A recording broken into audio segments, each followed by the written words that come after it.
Semua agama itu semuanya mengajarkan kebaikan. Jadi apa harus kita berbeda dengan itu? Anda merasa benar sebagai Muslim, sedangkan yang lain juga mengajarkan kebaikan. Mungkin pemikirannya saja. Semua agama itu semuanya mengajarkan kebaikan. Jadi apa harus kita berbeda dengan itu? Mungkin kadang-kadang kita diajukan dengan pertanyaan itu. Anda merasa benar sebagai Muslim, sedangkan yang lain juga mengajarkan kebaikan. Gimana kita mensikapi?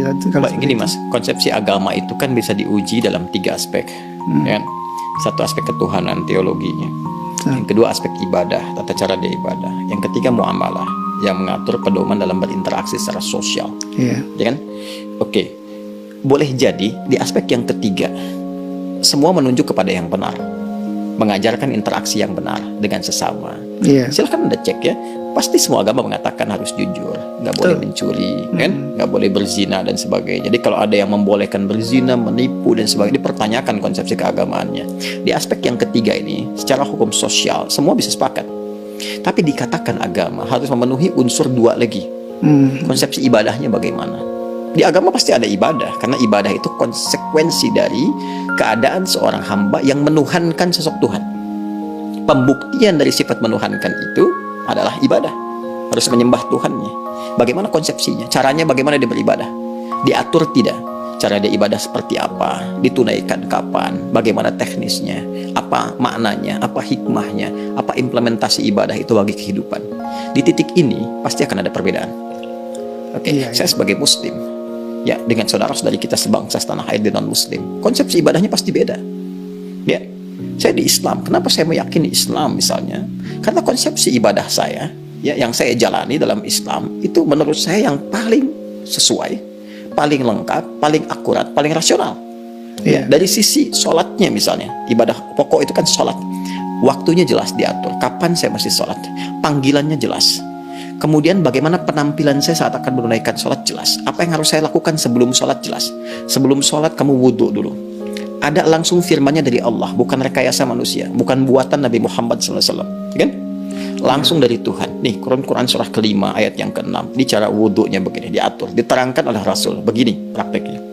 Kemudian sebelum sholat kenakan pakaian yang terbaik. Bahkan sejak ada panggilan dari masjid kita dengar. Quran surah ke-7 ayat 31. Ya bani Adam khudzu zinatakum inda kulli masjid.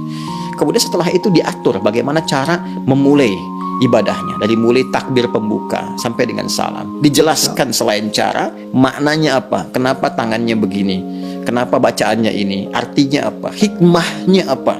Lalu kaitan dengan implementasi kehidupannya bagaimana, apa dampak sholat kepada kehidupan. Turun banyak ayat. Inna sholata tanha 'anil fahsya'i wal munkar, Quran surah ke-29 ayat ke-45. Nanti sholat ada kaitan dengan ketenangan hati, sholat kunci kebahagiaan, kesuksesan, dan dibuktikan oleh jejak sejarah orang-orang dulu ketika dia sholatnya benar, terjadi itu semua. Nah, ini yang menjadikan kita yakin sebagai Muslim memeluk Islam. Bagi penganut agama lain punya konsepsi sendiri. Kita nggak bisa paksakan semua sama di titik ini dalam konsep keberagamaan. Apalagi kalau sudah masuk ke konsep teologis ketuhanan, ya kan?